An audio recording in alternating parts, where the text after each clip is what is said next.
sometimes you see you need to make allowances for when working with kidney disease? Alkalinizing. So if you can, it's so cliche, but it's just true for kidney health. Like, eat more fruits and vegetables because it works. Hi, everybody, and welcome to the Kidney Coach YouTube channel. I am joined again by the amazing, wonderful Jessianna from the National Kidney Institute, Nutritional Institute. And today we wanted to go over and talk about all things breakfast when it comes to kidney disease. So why don't we start by just what the importance of breakfast is, and especially with kidney disease, is it something you should skip, or why is it important? And let's go from there. Yeah, that's a great question. So I think there are definitely different strokes for different folks. Very personalized. Breakfast can be a great way. We found for people that are, especially maybe they're losing weight, they're not getting enough calories in. You got a lot in breakfast, and the whole breakfast strategy you can use to make sure you get enough calories. It can be a great way to put in a lot of very alkaline foods, which we'll talk about later in this episode. But breakfast can be a huge powerhouse for a lot of people. For those, we have patients that definitely do intermittent fasting, whether we're like looking at the metabolic health or for polycystic kidney disease. A lot of people that are skipping breakfast and they're fasting. In those, that can be perfectly acceptable, but it's definitely a case by case basis. I mean, we've had some people, their ketone levels actually very good until we had a breakfast back in. I think this is very individual, whether or not it's like the most important meal of the day is what we always still versus one that can be very long.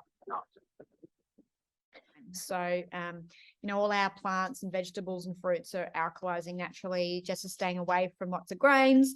So we've already got a naturally very alkaline diet there.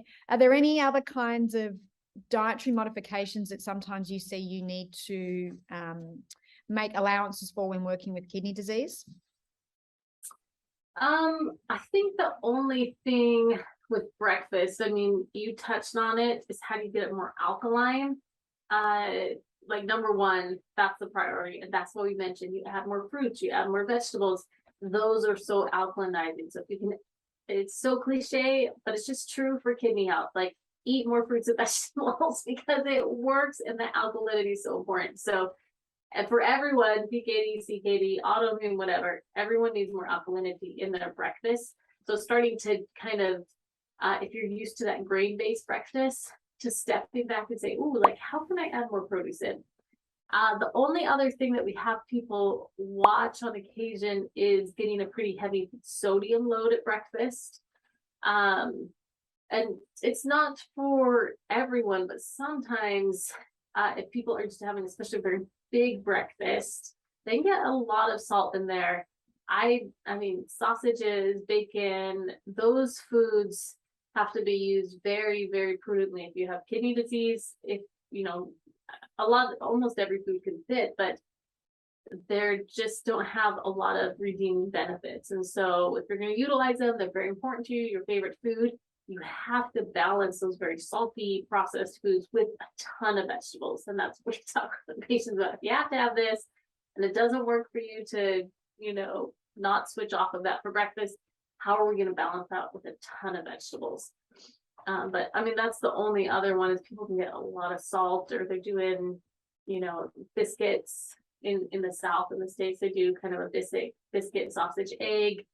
Can be a problem as well. Yeah, if you want to make sure you subscribe so you hear when Jessianna and I talk about lunch and breakfast, hit the subscribe button. You'll get a notification when we do our next podcast. Make sure you head over to our website as well, www.kidneycoach.com. You'll find all the information there about the kidney disease solution and some of the supplements that we sell. You'll read all about the team there, myself and Duncan. And yeah, thank you for being part of our community. Jessianna, thank you again for your time. Always greatly appreciated. And we'll see you next time to talk all things lunch. Sounds good. Thanks so much, Fiona. No worries. Bye.